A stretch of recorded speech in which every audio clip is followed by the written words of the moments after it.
So very good evening to all of you. Hello. Very proud to have Mr. Shailesh Gandhi. He has been there. I think we've been associated for some time now, and I really feel that you all are very lucky to have him with you today. I wish you all the best. I can say no further, and I don't want to give a long speech. I can just say that enjoy and spread awareness.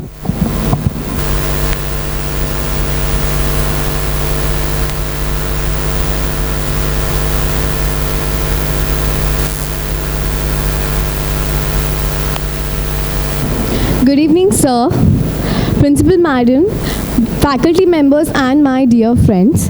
It gives me immense pleasure to introduce today's speaker, Advocate Shailesh Gandhi, sir.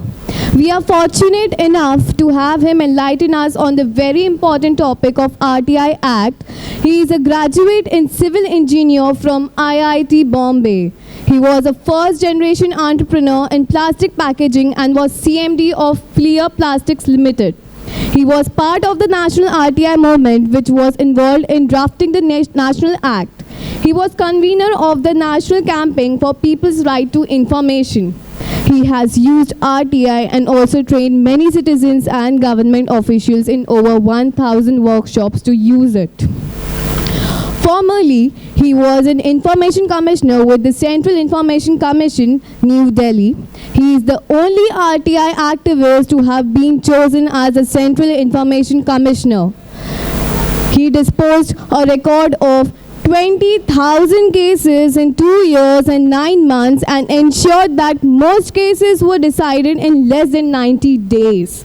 He gave many landmark decisions on RTI apart from organizing the first digital paperless office in the Commission. He is passionately pursuing the cause of evolving ways for a time-bound justice delivery system and improving governance systems. Amongst many awards, he has been awarded the Nani Palkhiwala Civil Liberties Award and the MR Pai Award. He has published a book, RTI Act, Authentic Interpretation of the Statute, and a paper critiquing Supreme Court judgments on RTI. He conducts workshops for citizens and government officers on RTI, judicial backlogs, and other governance-related issues. I would like to mention here about Moneylife Foundation. Moneylife Foundation is a 9-year-old NGO engaged in building consumer awareness, advocacy, spreading financial literacy, and protection of savers and investors. This session is in association with Moneylife Foundation RTI Center. Through this RTI Center, they are involved in spreading transparency and bringing awareness about RTI Act. We welcome you, sir, and look forward to an enlightening session. Please welcome, sir, with a big round of applause.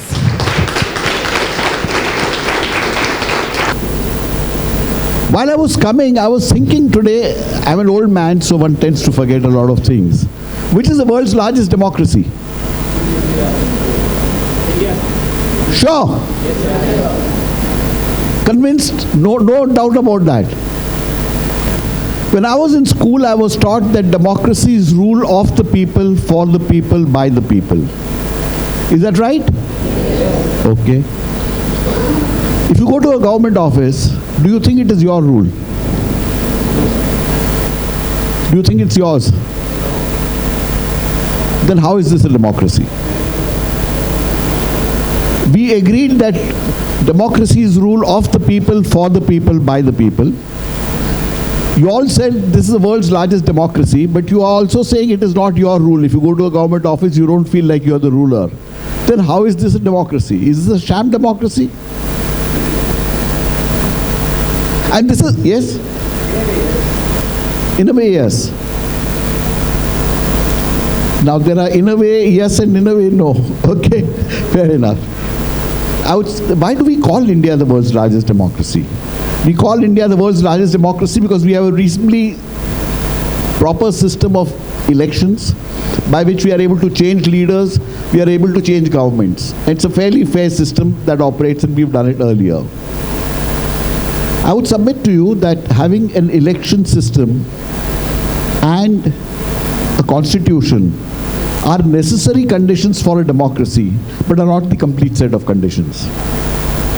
The heart and essence of democracy is the concept that each individual is a sovereign in her own right, and she gives up part of the sovereignty to the state in return for which she gets the rule of law.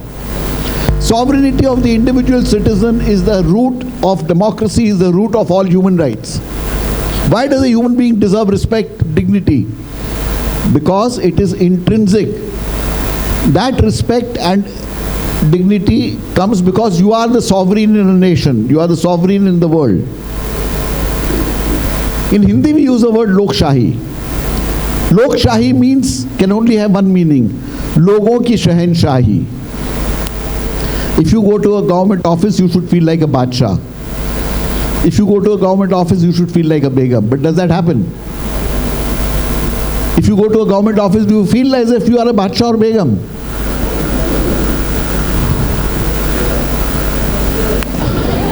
I completely agree. An average citizen, when he or she goes to a government office, comes out feeling humiliated, frustrated and angry.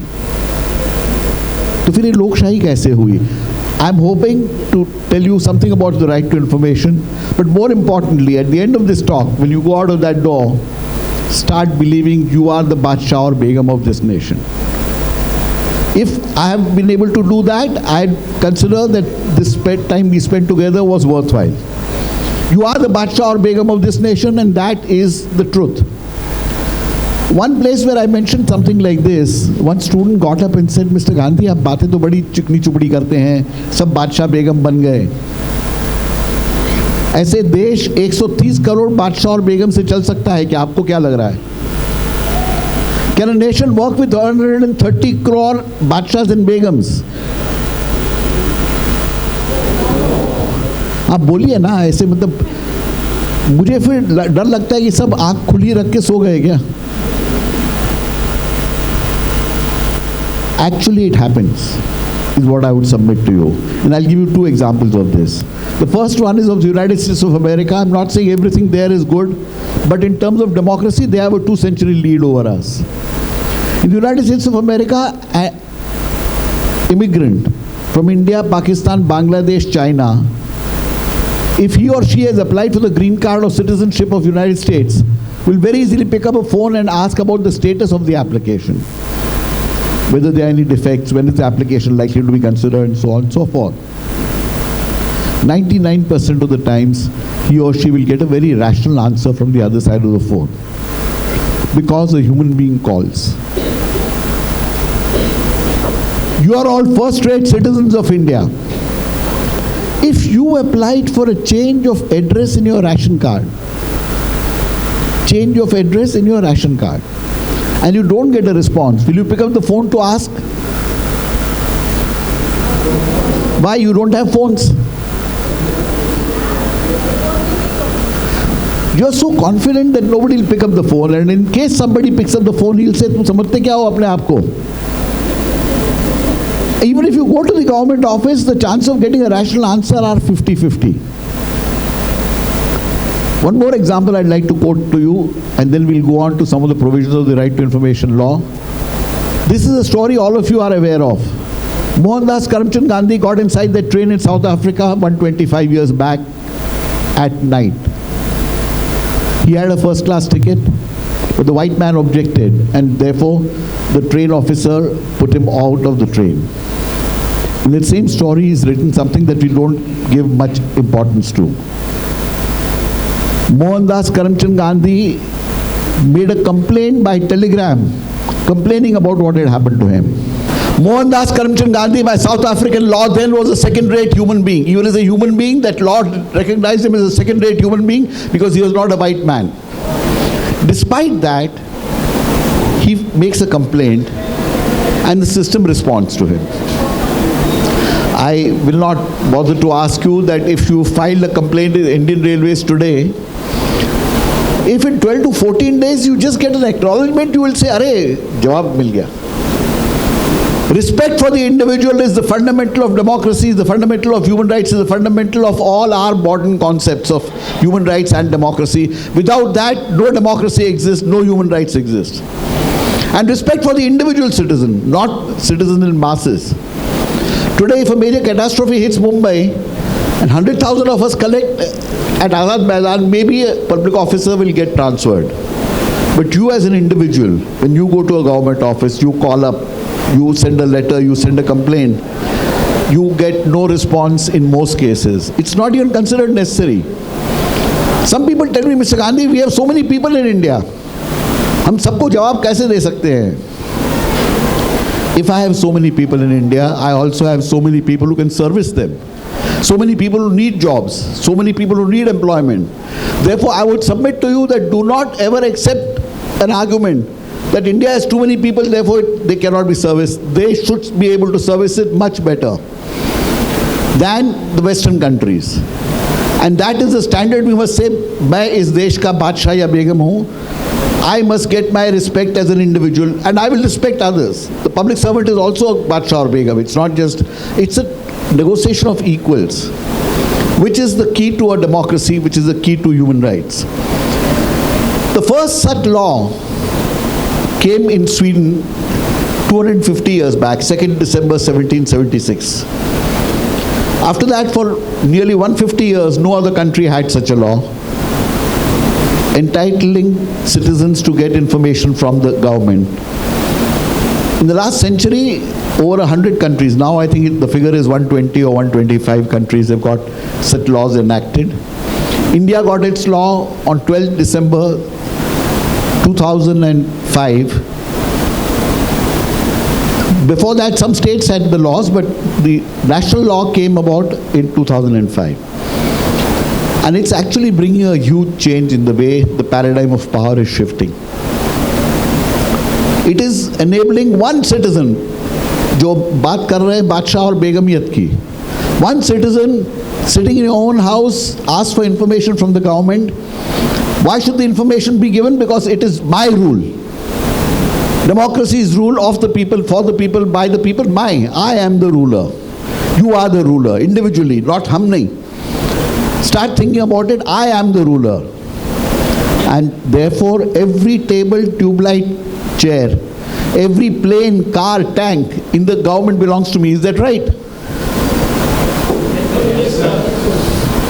Can I take a car home if I want? Why? Whose book is that? Yours. So can you take it home without asking the principal? Why? But if the government is mine, then why can't I take the car home if I like it? No, but if it's mine, you are right. It is in partnership with 130 crore other Indians. Therefore, if I take that car away, I'm depriving the other 130 crore Indians of something that they own. But the information on the computers, cupboards, files, also belongs to me.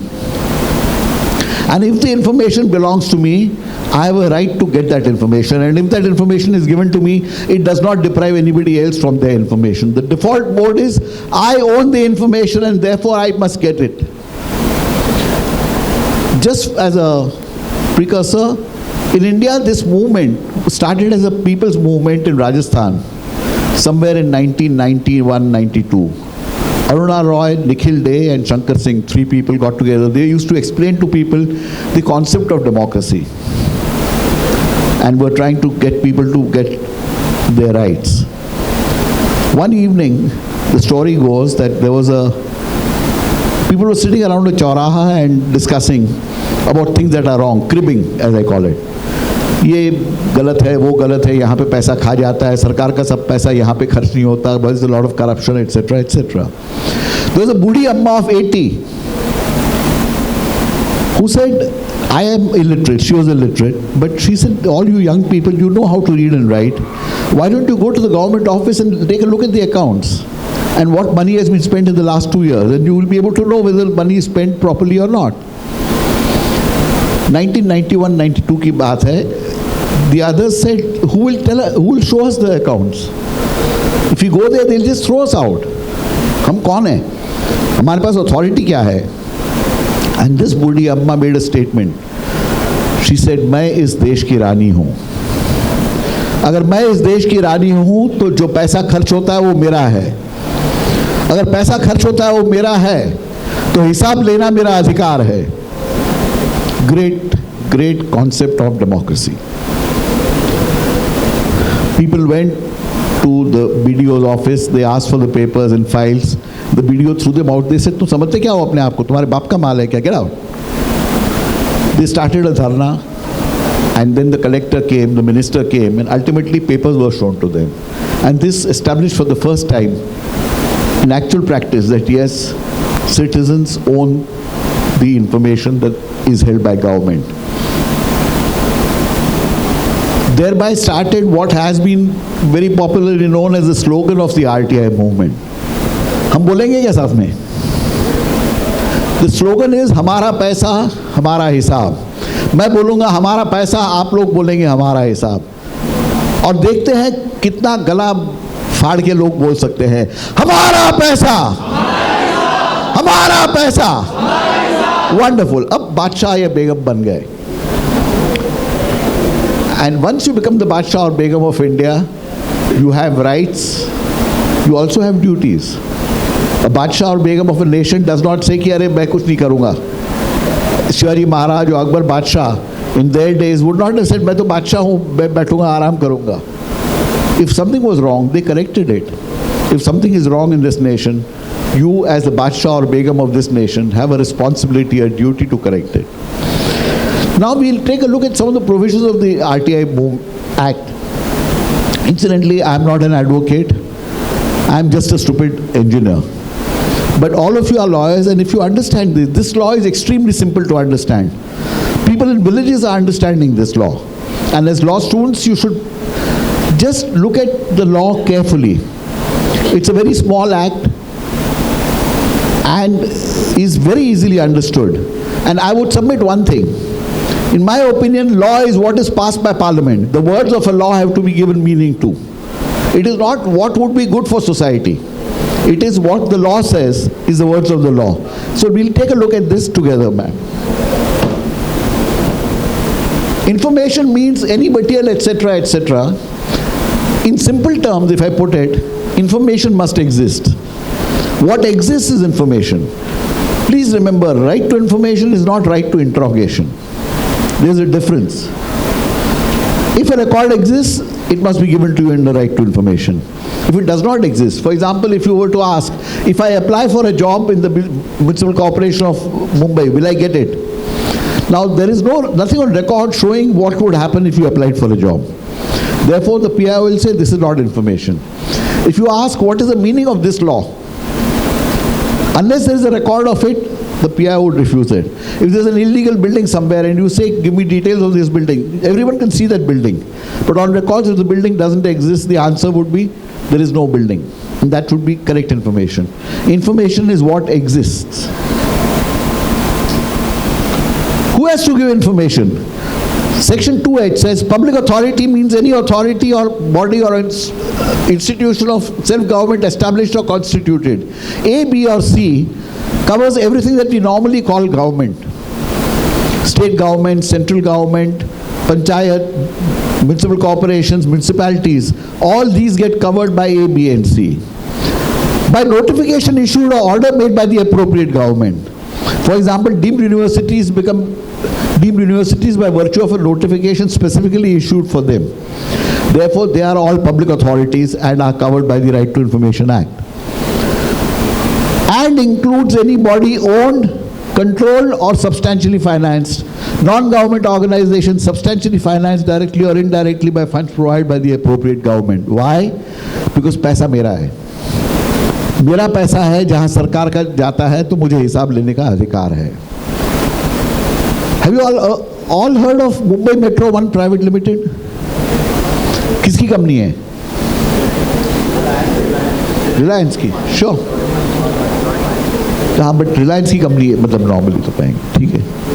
I asked Mumbai Metro 1, I knew that there was some government funding, so I asked Mumbai Metro 1 Private Limited for some information under RTI. And they wrote back and said, Mr. Gandhi, don't you understand simple English? Private Limited company है ये तो. ये सरकारी कुछ नहीं है इसमें. Therefore, why should he give you information? I dug a little deeper. And this is what I discovered. Government has put in 780 crore rupees into Mumbai Metro 1 Private Limited cash. 780 crores. Another 600 crores worth of land has been given फुकट, जिसका हिसाब किताब ही नहीं, मतलब जमीन दे the project को, बोलते दहेज में दे दी. The equity is 74% Reliance and 26% government. तो रिलायंस से कितना पैसा डाला हुआ होगा? They say we need public-private partnership for two reasons. One is वो पैसा लाएंगे. The other is they'll bring expertise. On railways and trains, who has more expertise in the country, government or Reliance? सवाल नहीं पैदा. तो पैसा बहुत डाला होगा ना. कितना पैसा डाला होगा? Reliance has put in 380 crore rupees only. 380 crores Reliance, 780 crores government, plus 600 crores worth of land given by government, my land. So how is this magic achieved? 74% Reliance को कैसे equity दिया? It is done by black magic. Gili gili go gaya pasha. It is done by labeling.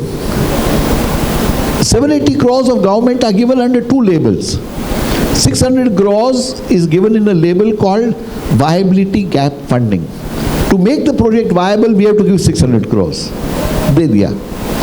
अभी equity of government is only 180 crores. 180 crores equity of government, Reliance का 380 crores. Therefore, Reliance gets 74%. नफा हुआ तो तुम्हारा, नुकसान हुआ तो मेरा. And this is not just about Reliance. They of course conceded and are giving information in RTI. They realized that this would blow up into a big thing. But a lot of public-private partnerships, as they are called, are all public authorities under the law, and you must get information about them.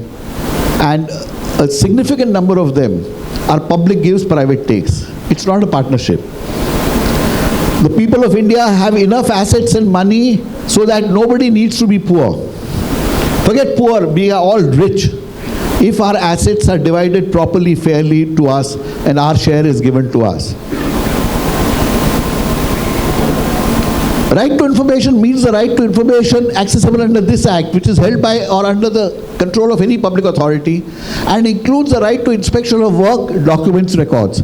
You can inspect records. You can go to an office and say, I want to see the file regarding this. You can inspect work also. For example, if you were to ask about potholes on a particular road, the municipal corporation may not have any record of potholes. So if you ask about potholes, they'll say there are no potholes, and the public information officer is right. A simple way is to say, I want to inspect this road with your officer. Go down that road, take photographs, make notes. Now it becomes a government record. Taking notes, extracts or certified copies of documents or records. For example, you can take photocopies, you can take abstracts, which is normally what is done in RTI. Taking certified samples of material. If there is any material that you file is suspect, if you believe a government hospital is sick, giving fake drugs or drugs after expiry dates, you can take samples and get it tested. If you believe a food godown of the government has substandard grains, you can take a sample, get it tested. If you believe a road is being constructed with poor quality bituminized, you can take a sample of that and get it tested. People have also taken core of a road and got it tested. So these are various ways you can do it. 4 is obtaining information in the form of diskettes, etc., etc. All CCTV footage can be taken into as information and can be obtained as information. And today that's a vast thing, because the way CCTV is now proliferating everywhere, you can actually get CCTV and prove and disprove a lot of things. The shortest section of the RTI Act is Section 3.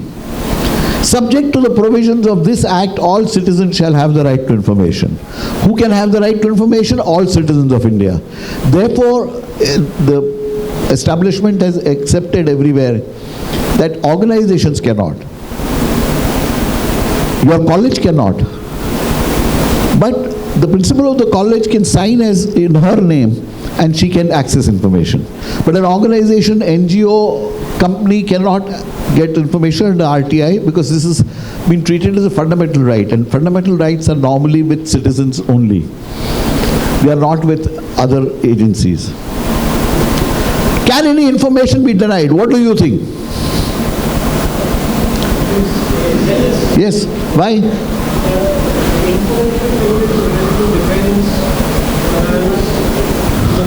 Okay. Fine. Fair enough. This law says, subject to the provisions of this act only. Nobody can say this is confidential information, hence I won't give it. In this law, section 8 and 9, 8.1 and section 9 define what information can be denied to citizens. And we'll come to that, we'll deal with that a little in detail. But apart from that, nobody can say confidential and nahi dunga. Nobody can say sensitive and nahi dunga. Because he or she is denying information to the owner of the information. You must always keep realizing, start realizing ki sarkar meri hai. And this law overrides all other laws in terms of giving of information.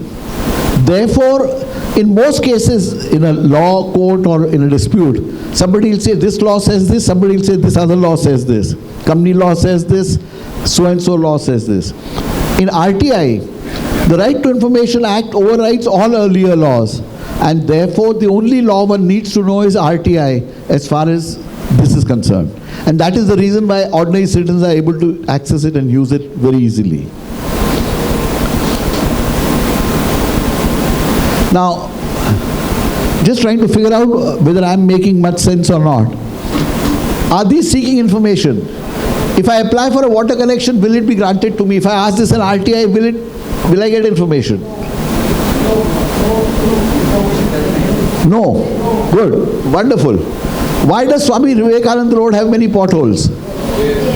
No. It is unlikely that there will be any record saying why Swami Vivekananda has many potholes. Just think, is there likely to be a record? Can a sample be taken from a government go down? Can you file RT application with Nirav Modi's companies?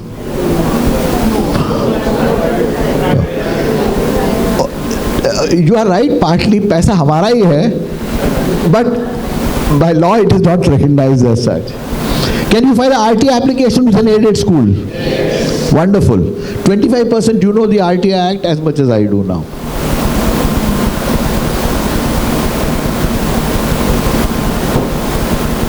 Section 4, okay, that's going up now. Every public authority shall maintain all its records catalogued and indexed in a manner and form which facilitates the right to information under this Act and ensure that all records that are appropriate to be computerized are within a reasonable time and subject to availability of resources, computerized and connected through a network all over the country on different systems so that access to such records is facilitated. This law was passed 14 years back. This was a promise to the people of India, that all records that can be computerized subject to resources. Today we have computers in every government office. In fact, we are giving computers even to little children in municipal schools. So that is not an issue. We have a network all over the nation. Please understand what this could do if we actually implement it. We have e-governance being bandied around everywhere. हम e-governance कर रहे हैं, computerization कर रहे हैं, digitization कर रहे हैं. Digitization मतलब क्या कर रहे हैं? सब scanning कर रहे हैं, पैसा खर्च कर रहे हैं. But let me tell you what is the possibility. Quite often when a citizen goes to a government office, phone पे तो कहता है कोई जवाब ही नहीं देगा, वो जाता है वहाँ पे किसी काम के लिए, उसके application या complaint का क्या हुआ. Often he will be told file भेटत नहीं. 100 रुपये दिया तो फाइल मिल जाएगी. 200 रुपये दिया तो रिकॉर्ड बदली हो जाएगा. 500 रुपये दिया तो रिकॉर्ड चेंज हो जाएगा. 1000 रुपये दिया तो फाइल गायब हो जाएगी. और कुछ थोड़े लाख रुपए दे दिए तो मंत्रालय में आग लग जाएगी. This routinely happens. 30% of India's corruption takes place by this. Every office has a computer. And all the typing work is done on a computer. They use computers like electric typewriters rather than as computers. if what they type on the computer were to be electronically transmitted as a file, no paper. This is what this miss said. In the last 2 years of my service as a commissioner, I had a paperless office. I had no papers in the office. Transmit it as an email. Can you, and it can't be changed. There are enough systems so that if any change is made, it can be caught. The backup can be in a different city. Let me give you a small example to illustrate what is the power of this, what we are missing out on. Supposing a file is made in BMC ward in Borivali and has to travel to the head office, it has to physically go. From there, suppose it has to go to Mantralaya, it has to be physically taken to Mantralaya. From there, let's assume it has to go to Delhi, to the central government. It has to physically travel there. Try and think of, can you think of a more inefficient method of working? It takes days, and in between files can get lost, papers can get lost, papers can be substituted, all of that can happen. Instead of it, we had just an electronic file going from office to office. From Borivali to Municipal Head Office, to Mantralaya, to Environment Ministry, and back to Borivali, it could happen in less than an hour. Why I'm stressing this with all of you is, this should become a demand of citizens. Better governance is not merely saying, ye corrupt hai, ye acha hai, ye bura hai. Better governance is saying, how do I design systems, how do I design my government so that it becomes more efficient, less corruption. We are not doing that. Most of us are, this is not even a demand made by citizens or by media. वो तो बहुत boring है. But unless we address these issues, we'll continue having difficulties, problems. Okay. Now, fair enough, I understood what is information, I understand what is right to information, I understood who has to give information, who can get information. But who do I go and ask for information in an office? Where do I find out? The law says every office of a public authority has to appoint a public information officer. He's an officer who's doing some other work and is given the additional charge of being a public information officer. He must receive every RTI application. If the matter concerns something within that office, he must take assistance from other officers and give the information to you. If it does not belong to that public authority, he cannot return the RTI application to you because you are the owner. बादशाह बेगम को ऐसे अरे ये वापस लेके जाओ ऐसे नहीं बोल सकते. He must transfer it within 5 days to the right public authority. This law really actually recognizes the sovereignty of the individual. कि आपका अधिकार है, आपकी सरकार है, तो अगर आपने गलत डिपार्टमेंट को दिया तो वो डिपार्टमेंट की जिम्मेवारी है कि राइट डिपार्टमेंट को भेजिए. We must of course try and give it to the right department. I'm not saying we shouldn't do it, but even if we've given it to the wrong department, it is their duty to send it to the right one. They cannot return your RTI application.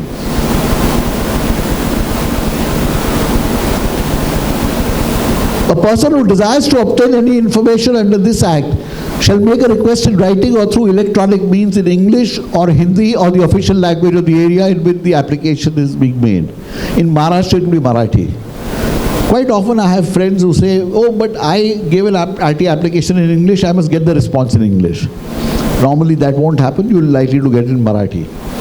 They say, हमको मराठी नहीं आती है. The law has no such provision. I tell all of them that even if you first learn Marathi if you can, if you can't, find at least one good friend who knows Marathi well. And if you can't find one good friend, then don't stay in Maharashtra. An applicant making request for information shall not be required to give any reason for requesting the information or any other personal details except those that may be necessary for contacting him. Now, ये law में तो लिख दिया, but I've often wondered, is this fair? Do you think it's right? बिना कारण परेशान करने का सरकार को ये ठीक लगता है क्या? आपको क्या लगता है?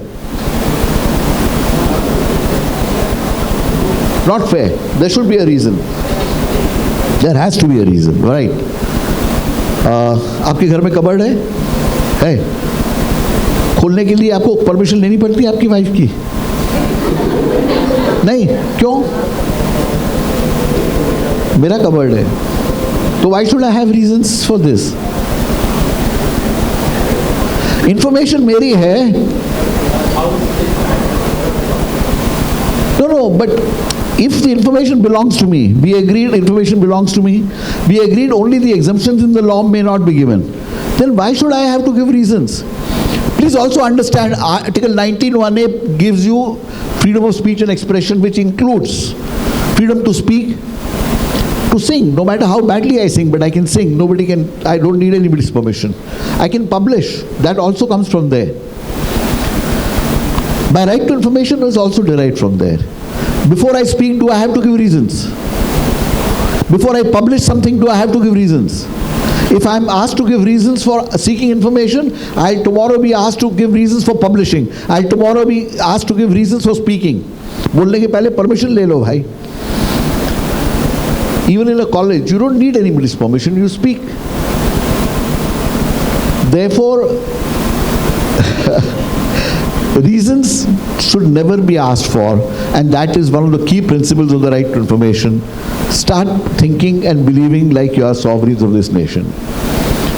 This, as I told you, if it is given to another public authority, that public authority, PIO, must transfer the RTI application within 5 days to the right PIO and give you the information. Okay, some simple things. Information to be provided within 30 days. 30 calendar days, not working days. Application fee is ₹10. If you want to file an RTI application, there is an application fee of ₹10. For Maharashtra, the simplest way, if you are doing a hard copy RTI application, is to take a ₹10 court fee stamp and stick it on your RTI application. Do you need a form? You don't need any form. Any plain piece of paper is your form. You can do a handwritten application, you can do a typewritten or computer generated. Any one of that is okay. For central government organizations, also the fee is ₹10, but the ₹10 cannot be done by ₹10 court fee stamp. You must buy an Indian postal order of ₹10 and attach it to your RTI application. Maharashtra court fee stamp, central government Indian postal order. Further fees, supposing the information that you seek is 150 pages, the PIO can charge you at the rate of ₹2 per page, that is ₹300, and you must pay that before you can get the information. If information is given after 30 days by any flaw, theoretically he should give it in 30 days, but if he gives it after 30 days, he cannot charge you, even if it's 1,000-page information, he cannot charge you ₹2,000, he will have to give the information free of charge. On receipt of the request under Section 6, the PIO shall, as expeditiously as possible, and in any case within 30 days of the receipt of the request, either provide the information or payment of such fee as may be prescribed, or reject the request for any of the reasons specified in Sections 8 or 9. The only reasons for denying information is Section 8 and 9. Section 9 deals with copyright, so I would not deal with Section 9. If something is copyrighted by somebody, like you can't ask for a copy of the DVD of Gully Boy from the censor board, because it will be infringement of copyright. Similarly, you can't ask for a book which is copyrighted to be given photocopied to you. Apart from that, Section 8(1), and we'll deal with that in detail, provided where the information sought for concerns the life or liberty of a person, the same shall be provided within 48 hours of the receipt of the request. If there is an imminent threat to life or liberty, if there is a possibility that some alleviation can occur on that, then information must be provided within 48 hours. Where a request has been rejected under subsection 1, the PIO shall communicate to the person making such request the reasons for such rejection. The reasons have to be only in Section 8(1). But the PIO must also tell you what is the reasoning behind applying the exemption of Section 8(1). The period within which an appeal against such rejection may be preferred. A first appeal can be preferred within 30 days of the rejection to an officer senior in rank to the public information officer who is designated as the first appellate authority. The first appellate authority must give a decision within 30 days. He can stretch it by 15 days. And if that is not satisfactory, you can go to the Information Commission. For state bodies, there is a State Information Commission. For central government, there is Central Information Commission in Delhi.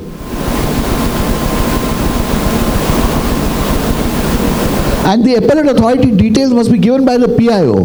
What happens if he doesn't give me the details or doesn't respond to me at all? Then a simple technique, this is not in the law, but a simple technique is to file a first appeal to the first appellate authority, care of public information officer, and send it to the same person. And below that write that the law requires you to give me details of the first appellate authority. Since you have not done that, it is now your duty to send it to the first appellate authority. 30-day period. PIO receives RTI application is day 1. After X days, PIO sends letter asking additional fees. 30-day clock stops. Additional fees paid, 30-day clock starts again. Information sent after Y days. X plus Y less than or equal to 30 days. In case of a transfer, information must be provided in 35 days. Now let's do a small quiz to see how much I have been able to explain. If the information is a different PIO, the RTI application can be returned. Yes or no? Very good. Reasons have to be given for seeking information. Convinced now? Okay, thank you. PIO must respond to the language the applicant wants. An NGO is eligible to seek information in RTI. Great. PIO can demand ₹100 for providing 50 pages of information 40 days after receiving the RTI application. Wonderful. Now you know the law 50% as much as I do. By the time I finish, you will know the entire law as much as I do. And since you are younger, smarter, and law students, you will be able to use it much better than me. RTI is a fundamental right of citizens under Article 19(1)(a) of the Constitution, which guarantees freedom of speech and expression. We are all aware of this. Can any restrictions be placed? When it's my fundamental right, restrictions have to be sanctioned by the Constitution of India. It cannot be done arbitrarily. Article 19(2). The only permissible restrictions are given in Article 19(2), which permits reasonable restrictions in the interests of the sovereignty and integrity of India, the security of the state, friendly relations with foreign states, public order, decency or morality, or in relation to contempt of court, defamation or incitement to an offense. Reasonable restrictions can be placed on my right to information only based on this. Right to information or anything under fundamental right. My right to speech also can be constrained only by Article 19(2), nothing beyond that. The Supreme Court of India has no right, the government has no right to constrain my right any more than what is permissible under 19(2). There can be some difference of opinion on what is reasonable restrictions and what is unreasonable restrictions, but this has to be within the domain of Article 19(2). Now we come to the information which can be refused. The exemptions of the law. Notwithstanding anything contained in this Act, there is no obligation to give any citizen information disclosure of which would prejudicially affect the sovereignty and integrity of India, the security, strategic, scientific or economic interests of the state, relation with foreign state or lead to incitement of an offense. As some of you were mentioning, things that affect the country's sovereignty cannot be given, and that has been accepted as an exemption. But some explanation has to be there how it is likely to affect the sovereignty. Anything cannot pass off as sovereignty of the country. Information which has been expressly forbidden to be published by any court of law or tribunal, or the disclosure of which may constitute contempt of court. Based on this, can matters that are sub judice information be given? If matters are sub judice, can information be given based on Section 8(1)(b)? Yes or no? Louder. Sure.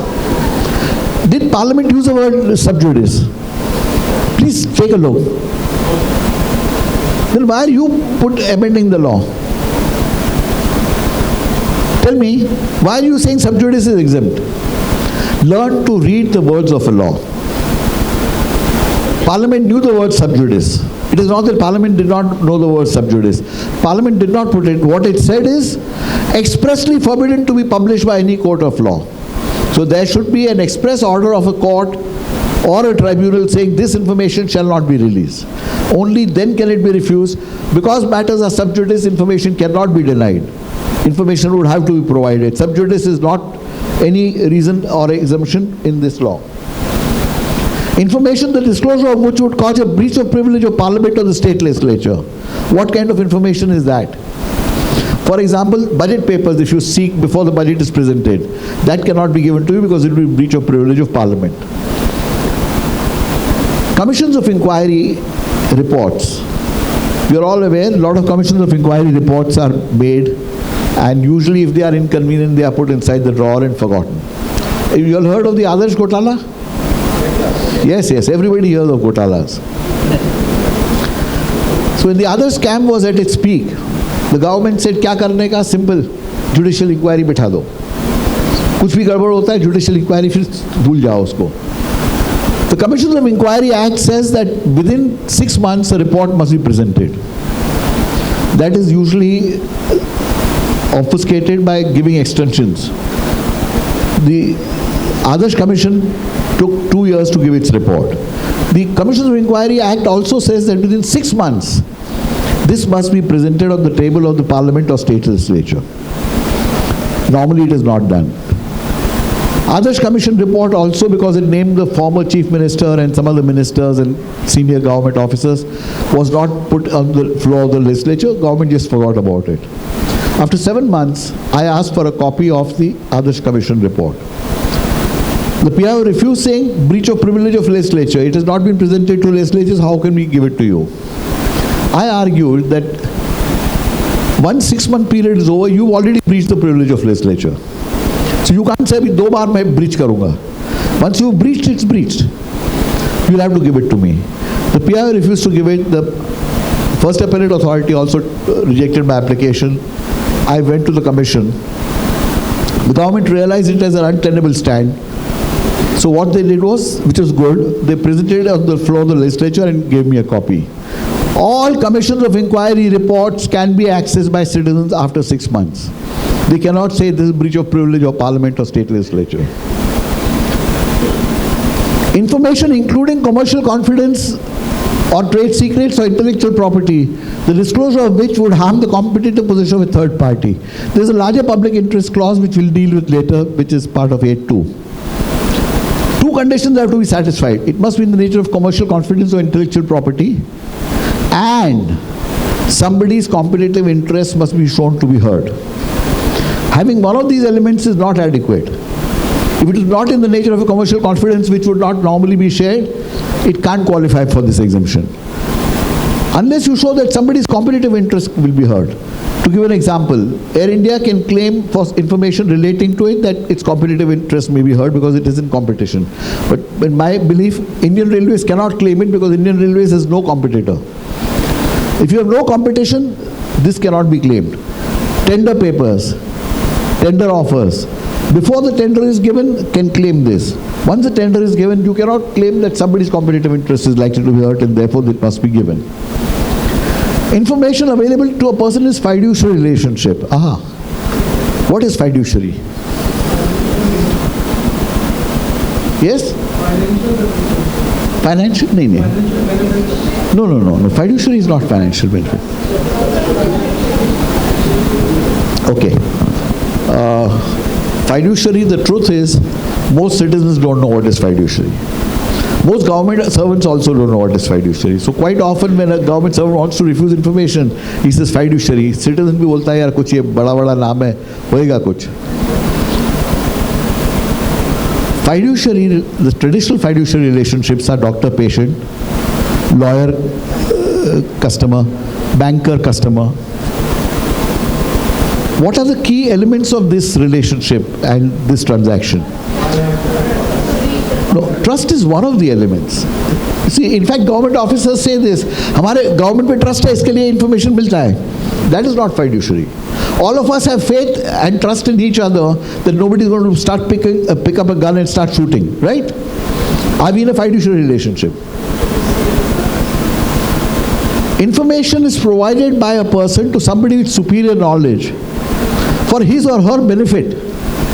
I give information to my lawyer, banker, doctor for my benefit. That person is obliged to only work for my benefit and use the information for my benefit. There is no law requiring me to give that information to him. If I go to a lawyer, I can give him some information, I may not give some information. There is a law that requires that I should give all the information, correct information. I can have committed a crime and I can go to a lawyer and say I didn't commit the crime and I am breaking no law. I have a choice of who to go to, which comes out of trust. Because I trust somebody, I go and give him information. If I don't trust a lawyer, banker, doctor, I will not go to them. These are the key elements. Most information with government is not held in fiduciary relationship. Then why is this clause there? But for example, supposing I have an account in State Bank of India, and you go and ask State Bank of India saying, I want Shailesh Gandhi's bank account details. That cannot be given to you because Bank of India or State Bank of India holds my information in a fiduciary relationship. One more thing I want to point out to you, fiduciary relationship is a one-way relationship. If I go to a lawyer, the lawyer holds the information that I provide in fiduciary relationships. Advice that the lawyer gives me is not in fiduciary. I can go and show that advice to 100 people. If a doctor gives me advice, I can go and refer to 50 people and I'm breaking nothing. Therefore, fiduciary is a one-way relationship, not a two-way relationship. The lawyer or doctor, etc., if I go to a government hospital and give information regarding my health, that is held by the hospital in a fiduciary relationship. Information received in confidence from foreign government. Notice one thing, this is the only place where the word confidence or confidentiality is used. Nothing else they can say, ये confidential है. सवाल ही नहीं पैदा होता है, they have to justify. Only in case of information received from a foreign government, if the PIO says this is received in confidence, because without that, international relations would be impossible. If people said that every letter or communication that comes from a foreign government, we are going to share it with people, it would be impossible to run the international relations. Information, the disclosure of which would endanger the life or physical safety of any person or identify the source of information or assistance given in confidence for law enforcement or security purposes. For example, supposing I have given information to the police about some mafia operation. If that information is given out, it might endanger my life or physical safety. So that kind of information is exempt from disclosure. Information which would impede the process of investigation or apprehension or prosecution of offenders. If an investigation is ongoing, can information be given? Louder, louder. ऐसा लिखा है क्या? ये आप लोग पता नहीं law कैसे पढ़ते हैं? लॉ में ऐसा लिखा है क्या? बोलिए. तो you are making the law. Parliament को आपने सुपरसीड कर लिया. The law says impede the process of investigation. Therefore, read a law carefully. Law is demonstrated by the words passed by Parliament. There is nothing else. क्या intention होगा वो देखने की बात नहीं है. Intention, when there is 2 or 3 interpretations possible, then you look at the intention. But when no other ambiguity exists, you must follow the word of the law. Law said impede the process of investigation. Therefore, it has to be shown that giving the information will impede the process. 7 cases out of 10, people are asking in RTI, and which is refused quite often wrongly, कि what happened to my complaint? Because मैंने complaint दिया, उसका कुछ हो नहीं रहा है. मैंने application दिया, कुछ हो नहीं रहा है. Normal answer police and all give is, it's under investigation, so we can't give, which is bakwas. Arey, first thing, can the person who files a complaint want to impede the process of investigation? It is absolute nonsense. मैंने अगर investigation मांगा है, I have filed a complaint. Will I want to impede the process of investigation? And yet, very routinely, commonly, people say, investigation चल रहा है, नहीं देंगे. They have to show how it will impede the process of investigation. Otherwise, information has to be given. Similarly, how the prosecution is likely to be impeded. Somebody had asked for papers relating to a suit against him by the government. PIO said, prosecution चल रहा है, so नहीं करेंगे. Which is not correct. Information has to be provided unless you can show how it will impede. You have to show how it will impede prosecution or how it will impede an investigation. Cabinet papers, including records of deliberations of the Council of Ministers, Secretaries and other officers, provided that the decision of Councils of Ministers, the reasons thereof and the material on the basis of which the decisions are taken, shall be made public after the decision has been taken and the matter is complete over. This is a unique exemption. Up to a certain time it exempts information. Cabinet papers, cabinet notes are exempted until the decision is taken. For example, and this is something which we must all become conscious of, when a bill is presented in Parliament, before that a cabinet note is prepared and it's discussed amongst the cabinet. Fair enough. Until then it cannot be given. Once a bill is presented in Parliament, information must be shared by the government on its own. Citizens must have a right and the ability and the facility to look at this, to discuss this, to decide whether it's good or bad. And then of course Parliament has the right to pass that. But once a bill is presented or a decision is taken or is completed or over, information on cabinet notes, cabinet meetings should be displayed with citizens and shared with citizens. This is normally not happening. Information which relates to personal information, the disclosure of which has no relationship to any public activity or interest, or which could cause unwarranted invasion of the privacy of the individual. Unless the PI is satisfied that the larger public interest, we'll deal with that later, provided that the information which cannot be denied to the Parliament or state legislature shall not be denied to any person. Based on this, can all personal information be denied?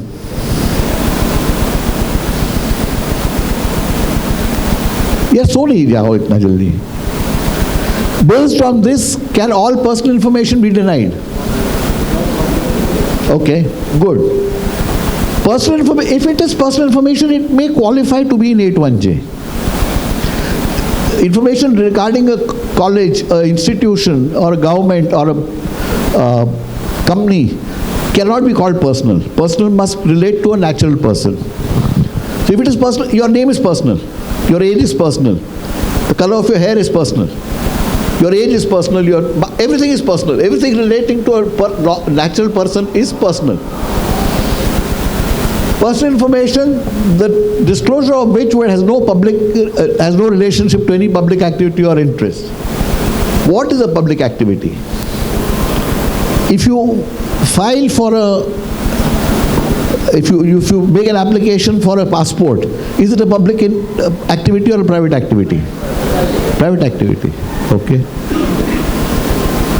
done good for the public or for public purpose can be called as a public. No, the activities with government. Is government a private entity? Anyway, I would say there are two possible interpretations of this. There are disputes on what is public activity and what is private activity. Fair enough.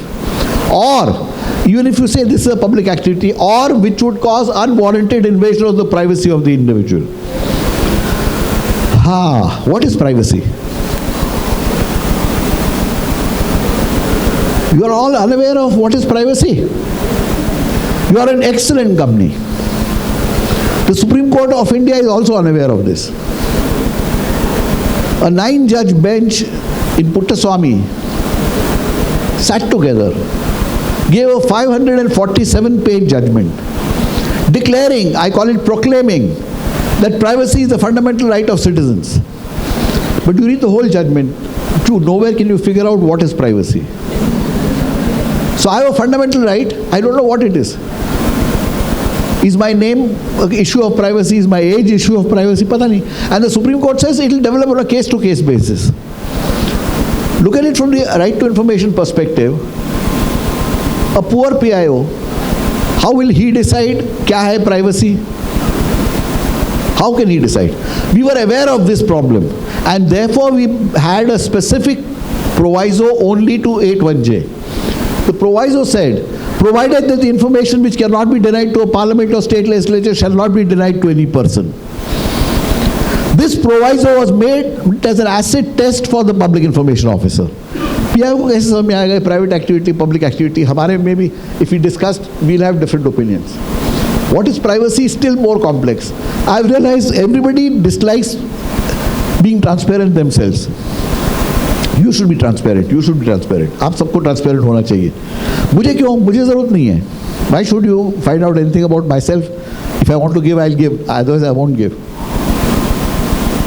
This issue, therefore, we resolved by saying we knew that government servants are used to giving information to Parliament or legislature. Therefore, we said, if you are denying the information, provided that the information which cannot be denied to Parliament or state legislature shall not be denied to any person. In my opinion, whoever is denying the information, a public information officer, first appellate authority, commissioner or judge, must make a subjective assessment that I believe I would not give this information to Parliament. It's a subjective assessment. But that is necessary given the law, which is not happening. Also, I would like to draw your attention to one other thing. When we talk of RTI, basically we are talking mostly of public records, records in government. Does government have a right to invade my privacy? Then would it be fair to say that information that I routinely give to government, or which government routinely collects, is not an invasion on privacy?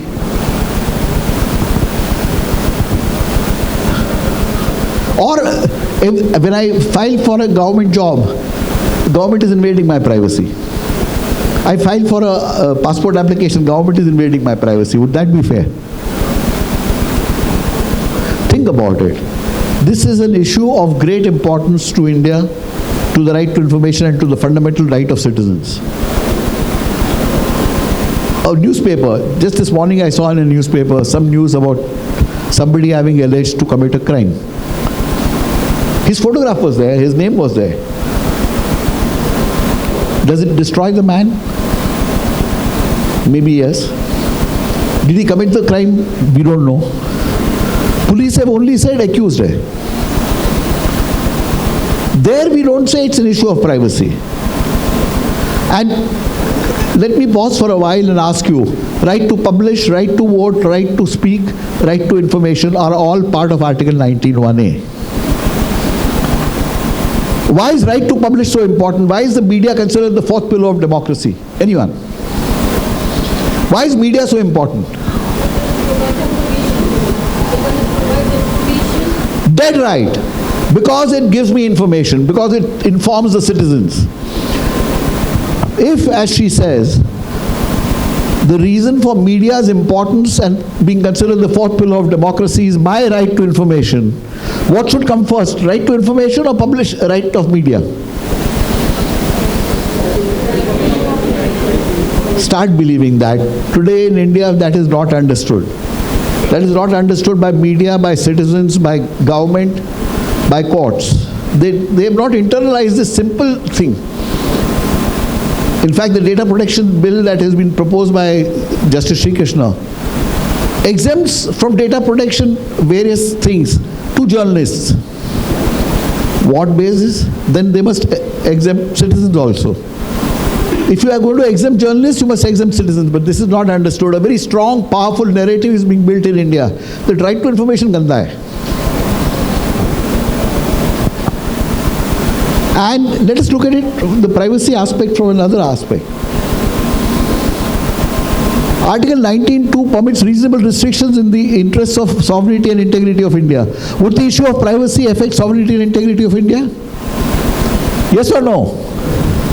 Sovereignty and integrity of India, privacy se kya lena dena hai? No. But no, issue of privacy. Will it be considered violation of privacy? If you are planning something against the country, it will not be called a violation of privacy. Sorry? No. Forget what you would like to, but that is not something. In the interest of sovereignty and integrity of India, privacy is not an interest that could be safeguarded. The security of the state, friendly relations with foreign states, public order. In my opinion, none of these are concerned in issue of privacy. But decency or morality are two words that apply to privacy. Something that would violate decency or morality would violate privacy.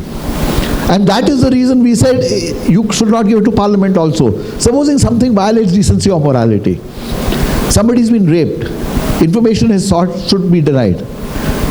Sexual preferences of a person should be denied because that was indecent and immoral. That is the test given by the Constitution. Unfortunately, this test is not being understood, not being followed in many places.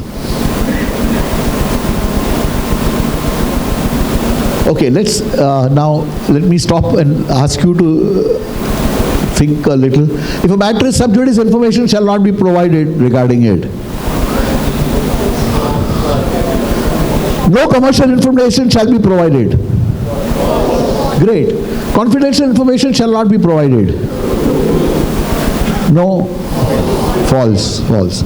If somebody says this is confidential, unless it is part of 8.1, nobody can say this is confidential, hence I will not provide it. Except information provided by a foreign country, by a foreign nation, then that can go under that. Yes, yes, miss.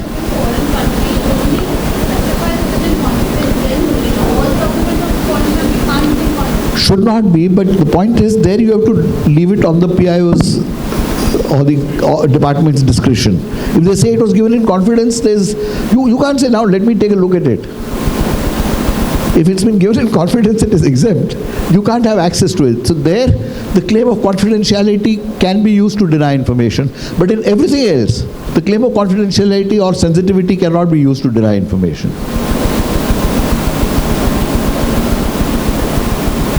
A PIO can reject a RTI application without giving any reason. All applicant must give reasons for seeking information. All personal information is exempt. If information is confidential, it will not be given. And false, false, false.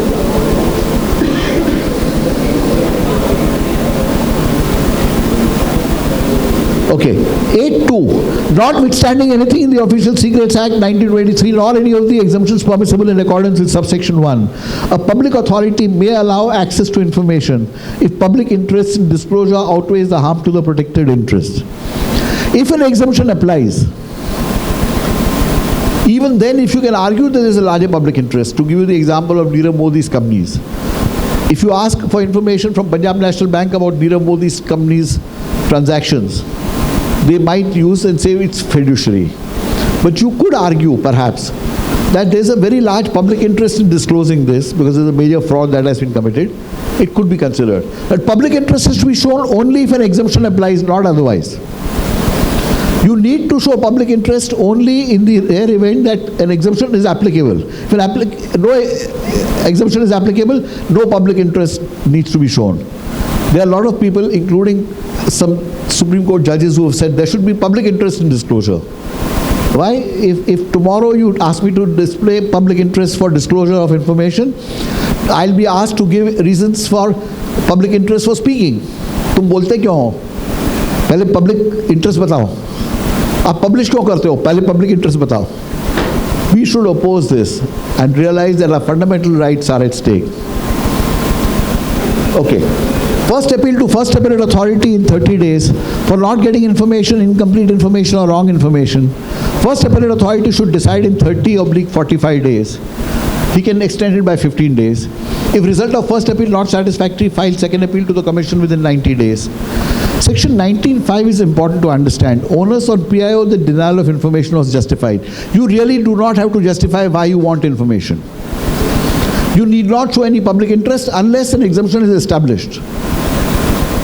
It is the PIO who has to justify not giving you information because you are the owner, you are the Badshah or Begum of this information. Default mode is information belongs to you and must be provided. Information denied without reasonable cause, Commission must penalize the PIO at rupees 250 per day of delay after giving an opportunity of hearing, maximum penalty of rupees 25,000. This is the teeth of the Act. This is the reason why the law works. Because a public official, for the first time, if 100,000 collect in Mumbai somewhere, a public officer may get transferred. That's all that will happen to him. But one citizen, a girl of 10, sitting in a hut, seeks information which belongs to her. And if without reasonable cause it is not given, a public information officer, government officer is liable for a personal penalty of up to 25,000 rupees. This is a big thing. This establishes the sovereignty of the individual. If Akbar Badshah or Shivaji had to ask for information and the courtier said, nahi deta hu, there would have been perhaps far more disastrous results. Here we don't get to cut off their hands or head.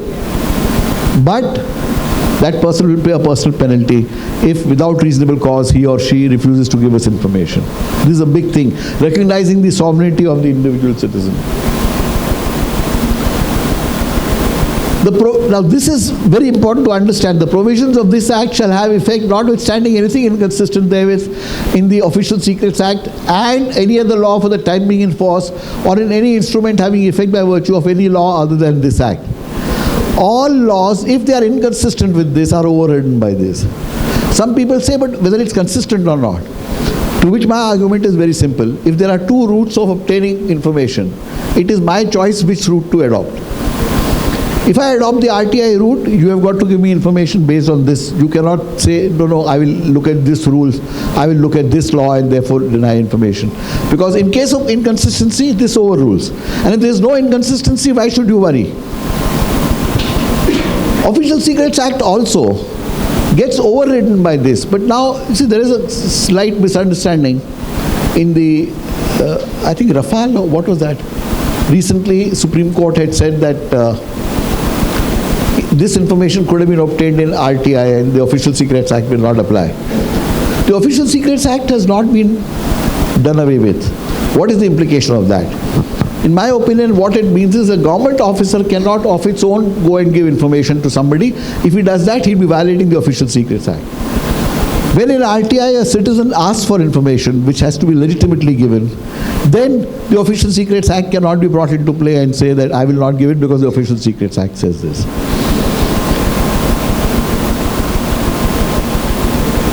RTI application, information in 30 days. If no information provided or unsatisfactory response, first appeal to be filed within 30 days of response or 60 days in case of no response. First appellate authority, hearing order within 45 days. If unsatisfactory order or no response, second appeal to commission within 90 days. The commission is the second appellate authority. The first appeal has to be with a first appellate authority within the same department. Yes?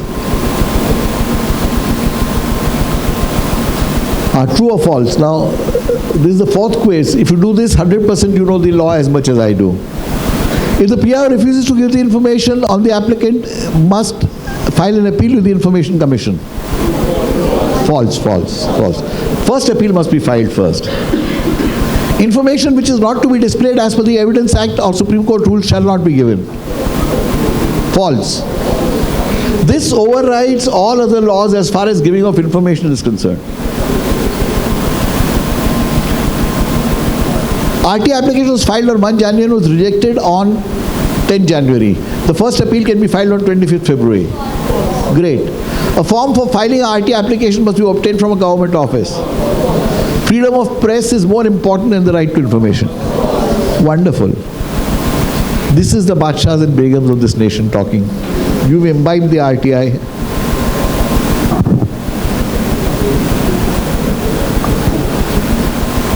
Okay, this is the application format for Maharashtra. This is a very famous case. There was a young boy from Bihar who came to Mumbai in 2006 looking for a job. Where did he stay? He stayed in a hut with his chacha. And he was going around trying to look for a job. There was an RTI workshop going on. So he sat there. Incidentally, this will be sent to all of you, or made available to all of you, right? This presentation. So you need not write down from here. So this boy, he attended an RTI workshop which is going on in the Basti. He understood that he can take a plain piece of paper, put a 10 rupee court fee stamp on it, do a handwritten RTI, address it to the public information officer at the office of a public authority where he believes the information is likely to be. He does not have to give any reasons and so on. He understood that this is right to information, not right to interrogation. After a few days he got a job. Then he had to go to a rationing office to apply for a ration card. He went there, filed for a ration card. As he was going out of the door, the peon met him and said, "Aapko ration card chahiye kya?" He said, "हाँ भाई, इसीलिए तो form भरे." Peon said, "चाय पानी लगेगा." This boy said, "ठीक है, आपको चाय पिला दूंगा." सब लोग हंस रहे. So this boy said, "ठीक है, आपको चाय पिला दूंगा." Peon said, no, चाय पिलाने की बात नहीं है. The peon was smart like you. The poor boy wasn't. So he said, फिर क्या बात है? He said, चाय पिलाना मतलब 2000 रुपया देना पड़ेगा, तब आपको राशन कार्ड मिलेगा. This boy, without batting an eyelid, made a statement that always makes me feel very proud. He said, "मैं घूस नहीं दूंगा. I shall not give a bribe." The peon shrugged. Idiot coming from Lalu Raj. उसको क्या अकल है? जिंदगी में उसको राशन कार्ड नहीं मिलेगा. जाओ जाओ तुम जाओ. तुम्हारा काम नहीं है इधर. He went. He asked people in the basti what was happening to others. Everybody was paying a bribe and getting their ration cards in about 40-45 days. For 3 months he did nothing. He just continued working. And then he filed this RTI application. The information he sought was, can we take it down a little? Okay, no, we'll read it. I had given an application for a ration card on 5th August 2006. Photocopy of receipt attached. I want the following information. Progress of application, giving which officer had my application, on which date, to whom did he forward it, on which date. This will include the notings and comments of the officers. Attested photocopies of all letters and notings will be provided. This is something on record. He didn't say मुझे ration card क्यों नहीं दिया. If we ask that, there will be nothing on record saying कि इसने चाय पानी नहीं दिया, इसके लिए इसको राशन कार्ड नहीं दिया. 2. I want a list of ration cards issued in the last 3 months, giving dates on which the applications were made and dates on which the ration cards were issued. Now both of these are information that is on record. अब वो क्या बोलते हैं कि चाय पानी नहीं दिया इसके लिए रखा है, कुछ किया ही नहीं था उसको. Next day the peon went to his house and said आपको सामने बुलाया है. He went to the rationing office and the rationing officer said अरे इनके लिए कुर्सी लेके आओ और इनका राशन कार्ड लेके आओ और एक कप चाय और एक गिलास पानी लेके आओ. He did not give chai pani, he got chai pani instead. And to me that 1 cup of tea is respect to the individual sovereign citizen of this nation. That is what it represents. बहुत बड़ी बात है. Respect for the individual citizen, and each citizen, गरीब हो, अमीर हो, लिखा पढ़ी वाला है, graduate है, illiterate है, all citizens must be given that respect. Now here's another one I want to show you. This was my own RTI application. This was before I became a commissioner. I was just a normal citizen in Mumbai. On a particular day in the Times of India, I saw a photograph on page 1 which talked of citizens demonstrating at Marine Drive because one police constable More had raped a minor. So this demonstration was being held. Fair enough. On the same day on page 5 was a small news item. The small news item said Police Inspector Prakash Avre of Mumbai Police had raped a minor the earlier year. The evidence was clear. He was suspended from service. Case went to court. The court discharged them because they didn't provide adequate evidence. And Police Inspector Prakash Avre was being reinstated in service. When we read things like this, we all feel very angry. I also felt angry. I said, क्या कर सकता हूँ? Let me use right to information. So this is what I did. I'll show you the RTI application. Next. According to a news report in the Times of India dated 29th April, Inspector Prakash Avre was accused of raping a minor girl in September 2005. He was acquitted by the Sessions Court in February and has been reinstated in service. I want a photocopy of the order reinstating him along with the file notings based on which the decision was taken. PIO refused to give it. He quoted an exemption which I'll come to, and I'll show you my first appeal.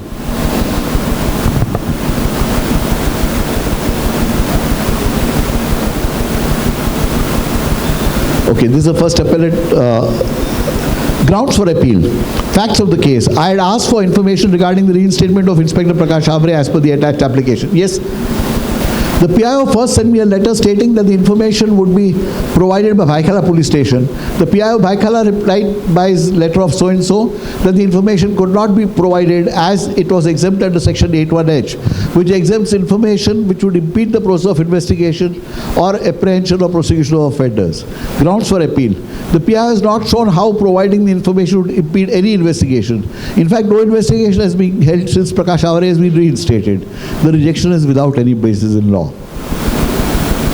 There's a very good Deputy Commissioner of Police. And this story I'm telling you because there are good government officers, but we need to do something to help them. When I went for the first appellate hearing, there was this Deputy Commissioner of Police. He said, Mr. Gandhi, what could we do? The court has released him. What could we do? So I said, where am I asking you? Why are you doing something? I'm mostly asking for a copy of the letter. I want people to know what are the reasoning given. And from my perspective, Either Prakash Avre is guilty. If he is guilty, it's a big blot on society to reinstate him as a police inspector, because that's a big disservice you are doing to the city. On the other hand, if he's innocent, somebody framed him. In most cases, we say, isne bhi nahi kiya, usne bhi nahi kiya. Nobody killed Jessica Lal is the prevailing mood of the nation. If Prakash Avre was not guilty, somebody framed him. If somebody framed him, he should be held responsible. This fellow saw the point. He said, Mr. Gandhi, let me see what I can do. In 20 days, I got it in writing from Bombay Police that Police Inspector Prakash Avre had been dismissed from service.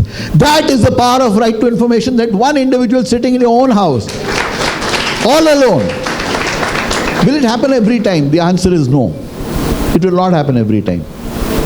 Am I telling you that every RTI works like this? It doesn't. My own observation is that in about 30% of the cases, it results in something. Sometimes a small change in the governance structure. Sometimes they may not give you the information, but people say, next time aisa gabad nahi karne ka, nahi to pakde jayenge. The small change in governance in 30% only, not in every RTI application you make does not lead to a result.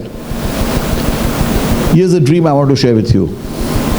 If 30 lakh Indian citizens, 30 lakh is not a big figure for a nation of 130 crore people. If 30 lakh Indian citizens take a vow once a month to make one RTI application every month on a topic that they are cribbing about, my observation is that all Indian citizens crib for at least 4 to 5 hours every month about what is wrong with India. ये इधर खड्डा है, ये police हफ्ता खाता है, हवा ऐसा है, पॉटहोल्स है, अगला प्राइम मिनिस्टर बोलता ही नहीं था और ये मन की बात करता ही रहता है, and so on and so forth. Will it change anything? This cribbing will change nothing. My submission is, making an RT application doesn't take more than half an hour's time. Decide you will file an RT application on something that you feel like cribbing about. जो ठीक नहीं लगता है, सोचिए इसको हम कैसे pressure ला सकते हैं, कैसे उजागर कर सकते हैं, कैसे बाहर किसी को सोचने को लगा सकते हैं. Sometimes when somebody is doing something wrong, he doesn't even realize it. It's only when somebody else assesses you, you get assessed in your examinations. That helps you to understand how much do you understand of a subject.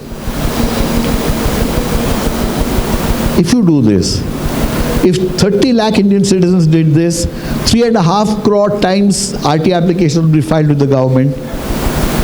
30% of that, 1 crore times a small improvement occurs in the governance of India. In 5 years, India will be a far superior nation. India's governance will make a big change. Our corruption can go down, lots of things can happen, provided the Badshahs and Begums take that responsibility. Some people tell me, Mr. Gandhi, one place I had gone, an old man like me got up and said, Shailesh bhai, ये सब बात अच्छी लगती है, ऐसा होता नहीं है. मैंने 2 साल ट्राई किया, कुछ नहीं हुआ. मैंने RT एप्लीकेशन फाइल किया, कंप्लेन किया, रिप्रेजेंटेशन किया, जाके इसको मिला, उसको मिला, उसको मिला, कुछ नहीं होता है. To them I say that a lot of us go to mandirs, masjids, gurudwaras, churches, agyaris, once in a day, once in a week, once in a month, maybe once a year. When we go there and come out, do you have an extra 100 rupee note in your wallet? Do you think you become more beautiful, more handsome, hairstyle first class हो गया? कुछ भी नहीं लगता है. Then why do we do it? We do it as an act of faith. We have faith that by doing this, something good will happen to me, my family, my society, my nation. What do we do for the nation as an act of faith? Zero. Let's try this as an act of faith for the nation. क्या होगा परवाह न करें. हम जैसे मंदिर जाते हैं, मस्जिद जाते हैं, हम जाएंगे, एक RT एप्लीकेशन कर देंगे, उसका क्या नतीजा होगा परवाह नहीं करेंगे. In the case when we go to mandirs, masjids, etc., we can see no logical connection between our going there and something good happening. We have faith, fine. In the case of RTI, you can see कि हाँ possibility तो है कुछ pressure बनने की, कुछ इसका बदलाव लाने की possibility है. Let us do this. I'm hoping the Badshahs and Begums of this nation will take a vow that they will file one RT application once a month, every month. Apart from that, आधा 1 घंटा, वो क्रिप time में से 4 घंटे में से 2 घंटा निकाल दीजिए. इसके लिए 1-1.5 घंटा कोशिश ये कीजिए कि why does my government not function properly? It is not a question of this guy is wrong, that guy is wrong, that guy is corrupt. It's a system which we need to improve. जैसे किसी ने हिंदी में कहा था, सत्ता बदलने की बात नहीं है, व्यवस्था बदलने की बात है. We need to change the way the government functions. And that is our responsibility. It is nobody else's responsibility. If you believe that a Messiah is going to come and change India, we are mistaken. It will not happen. We, the citizens, will have to wake up and say, we will make the effort of making India better, because I believe it's my responsibility. If I believe that, then things will change. Otherwise, ऐसे ही चलते रहेगा. And I, the individual citizen, am responsible. मेरा भारत महान लिखते हैं, बोलते हैं, करते हैं, but we don't really believe it, do we? आजकल बहुत हवा चली है नेशनलिज्म, पेट्रियोटिज्म की. जन गण मन गाओ तो आप नेशनलिस्ट हो, नहीं तो नहीं हो. भारत माता की जय बोलो तो आप नेशनलिस्ट हो, नहीं तो नहीं हो. These are useful symbols. I'm not saying they are not important. They are useful as symbols. But they will not change anything. अगर पूरा दिन हम ये सोच लें कि पूरा देश सुबह 8 से रात को 8 बजे तक खाएगा नहीं, पिएगा नहीं, झंडे के सामने खड़ा रहेगा और जनगण मन गाएगा और भारत माता की जय बोलेगा, कुछ नहीं बदलेगा. These are symbols, as I said, these are useful symbols. I'm not saying that. But we need to do something more. The urge to change the nation has to be in my bloodstream. If I don't do that, it will not happen. Therefore, I say, मेरा भारत महान नहीं है. मेरा भारत महान नहीं है, पर ये दोष मेरा है. I, the individual sovereign citizen of this nation, am responsible, and I will make that change individually, not in a mass. Not collectively. उसने क्या किया, इसने क्या किया, इसने क्या किया, वो मैं नहीं देखूंगा. मुझे ये ज़रूरत है, महसूस होती है कि मैं इस देश का बादशाह या बेगम हूँ, इसके लिए मैं इसको बदलाव लाऊंगा. एक छोटा सा सवाल before I and then we can have open up for questions and answers. कितने लोग भारत के बादशाह और बेगम बन गए? हाथ खड़े करें. कुछ लोग नहीं बने, या हाथ में कहीं दर्द है. Thank you very much friends.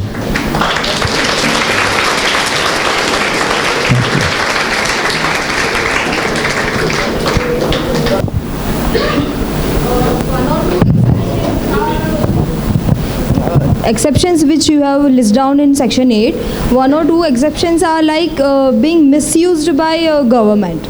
So why cannot we remove that exceptions which are favoring individual who are normal, genuine RTI applicants? Right now, my friend, I wish we could do that. The truth is, everybody in power dislikes RTI, including the government, including the Supreme Court, including the bureaucrats. So we are up against a very big battle of keeping जो है उतना तो रहने दो, वहाँ भी तकलीफ है. In fact, the section 8(1)(j) has been grossly misinterpreted by Supreme Court in famous judgment called Girish Deshpande. Same way, section 8(1)(h), which you have explained in your example. I think the solution will lie in enough citizens arguing before various people. If people like you start arguing, and if 50 colleges across India, young lawyers start arguing before people will get convinced. Even the Supreme Court will get convinced. We need to create a buzz. For example, on this privacy thing 8(1)(j), I was requesting ma'am if you could consider holding a seminar or a discussion on it. We need to.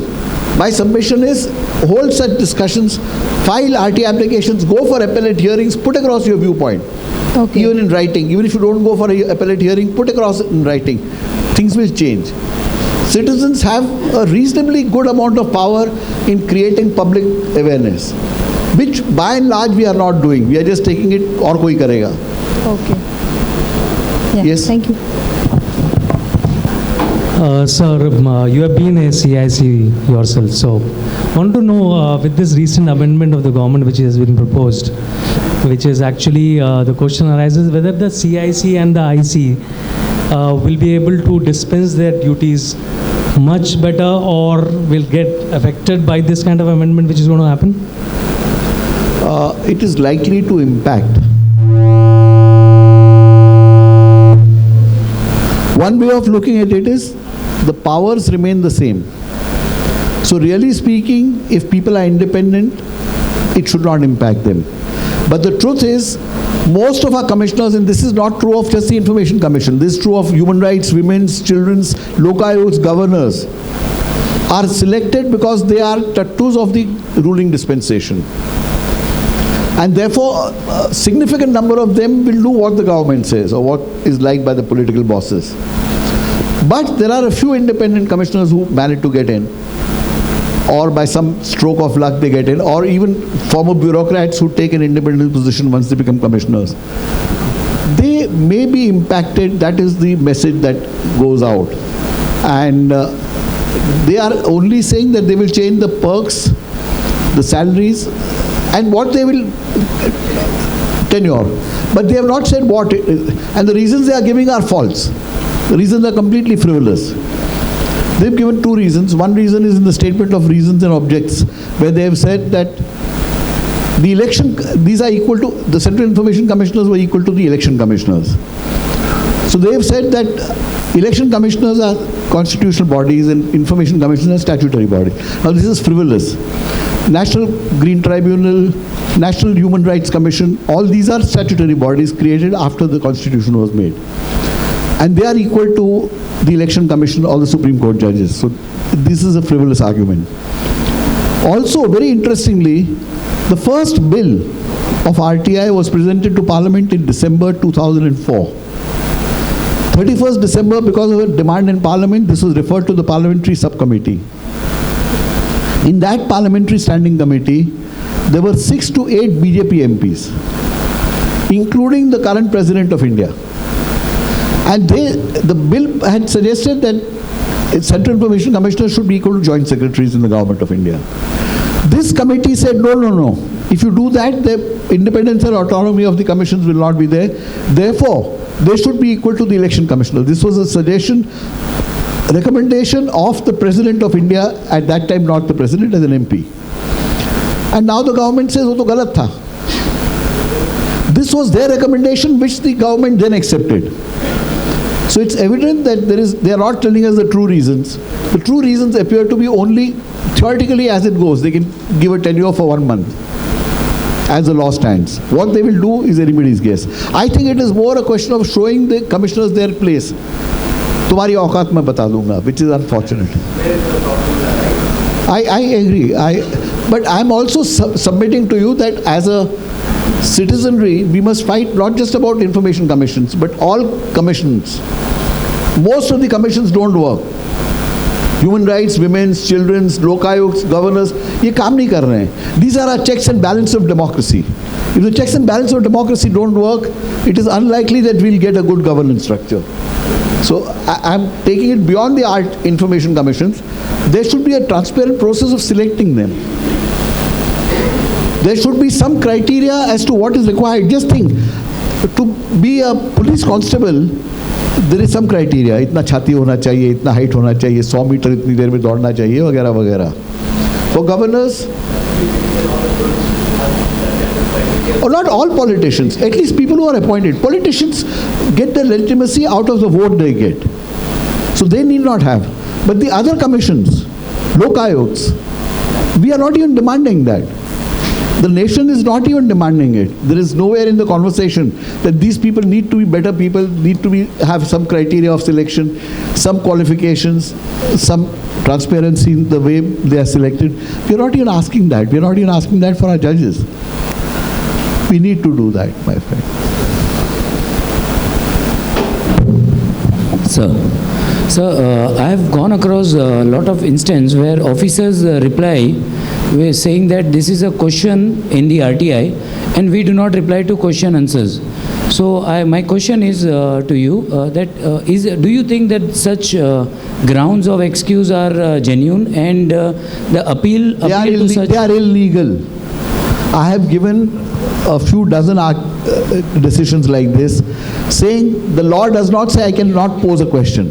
But what is on record has to be given. I may pose a question, you may say there's nothing on record, then nothing needs to be given. I'll just tell you an interesting story about this, my own experience. When I became an information commissioner in my office also, there was a public information officer, deputy secretary was there. So he got some 1 or 2 RT applications, he brought them to me and said, sir, I want some guidance. I said, this is your job. No, sir, all judges and commissioners look at all the RT applications that come. I said, but that's not as per law. You will look at it, I will not help you at all. No, sir. So I said, baith jao. I gave him a 1-hour lecture about RTI. And just to help him, I said, look, in our office, there is nothing that is exempt. So if there is a record, give it. If there is no record, say nothing on record. 2 years this worked well. After 2 years, once he came with me and said, sir, please take a look at this RT application. I said, I have told you I will not look at them. And sir, for my sake, 1 minute dekhiye. That RT application said in the last 2 years, how much bribes has Shailesh Gandhi taken? So he said, sir, kya jawab do main iska? I said, do we keep a register where we note the bribes I take?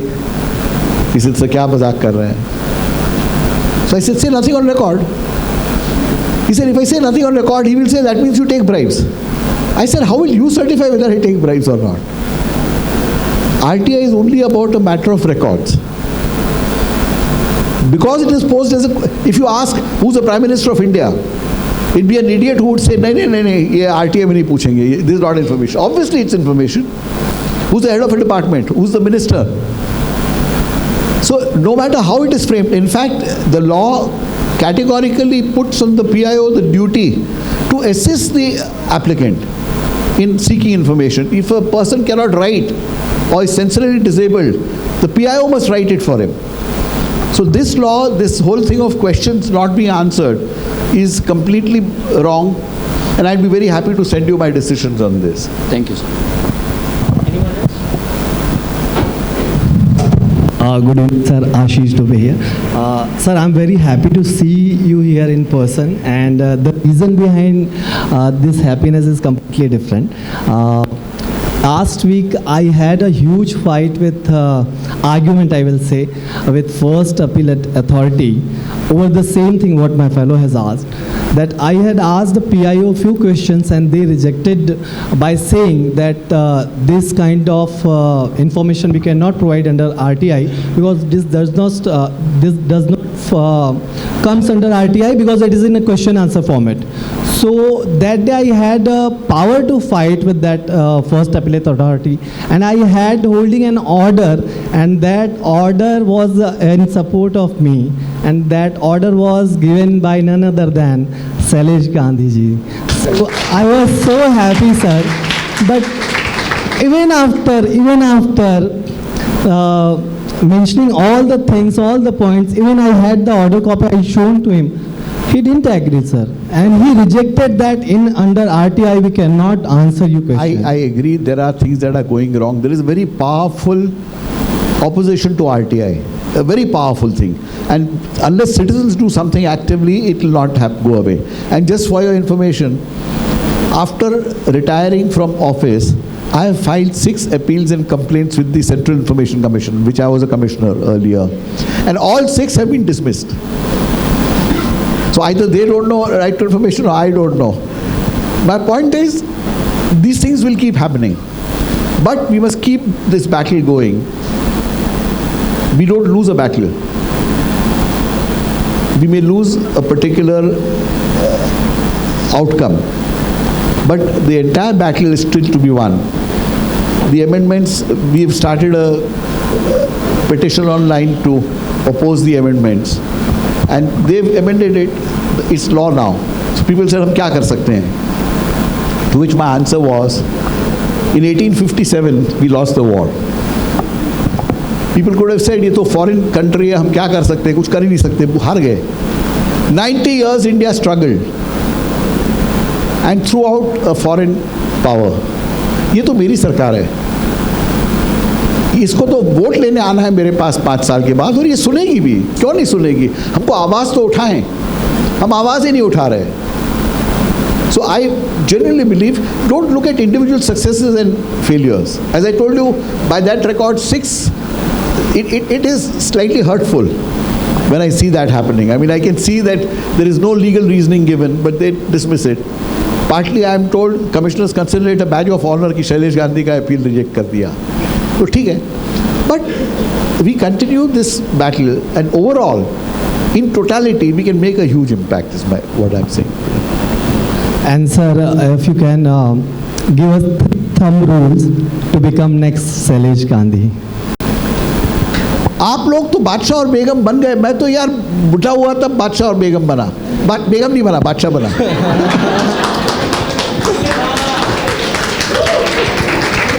नहीं तो वो कपिल के show जैसा हो जाएगा. तो but believe me, and I'm dead serious. I'm not just saying it frivolously. All of you have it in you individually. You just have to have that belief that मैं इस देश का बादशाह हूँ. पहले तो ये मान लें, और मैं इस देश का बादशाह हूँ तो ये देश को बदलना मेरी जिम्मेवारी है. अगर वो दो चीज़ मान लिए, ये दरवाजे से बाहर निकल के भूल ना जाएं, इसको याद रखिए. RTI यूज़ कीजिए, दूसरा कुछ कीजिए.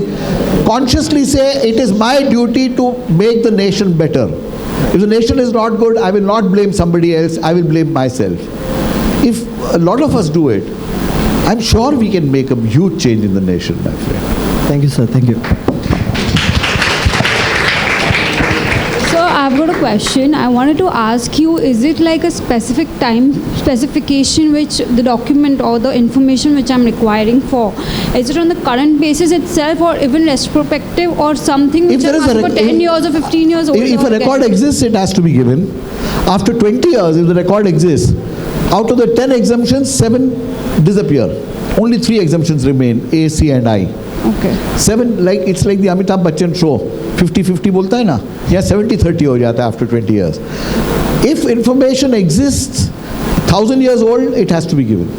So is it that we have to mention in our letter the time period of particular, if say for example, I want to know the poverty line data for around say from past 20 years, what is the data? Mention so that. do I have to mention the year, or is it that they by themselves give me a certain... You will have to say what period you want data, na? Okay. You will have to specify, otherwise उसको कैसे पता चलेगा?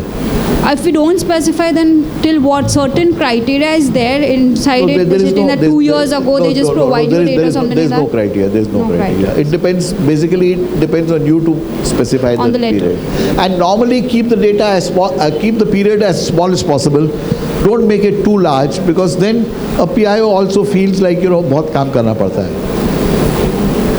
Okay, thank you, sir.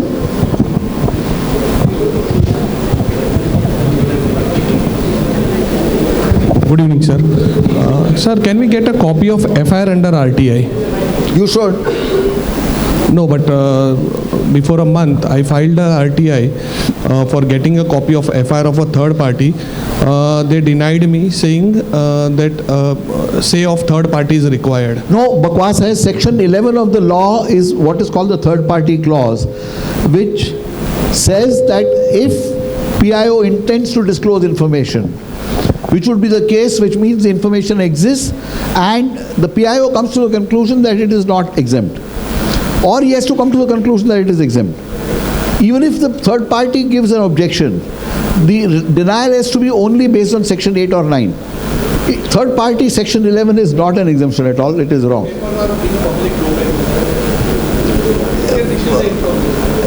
That's what I'm saying.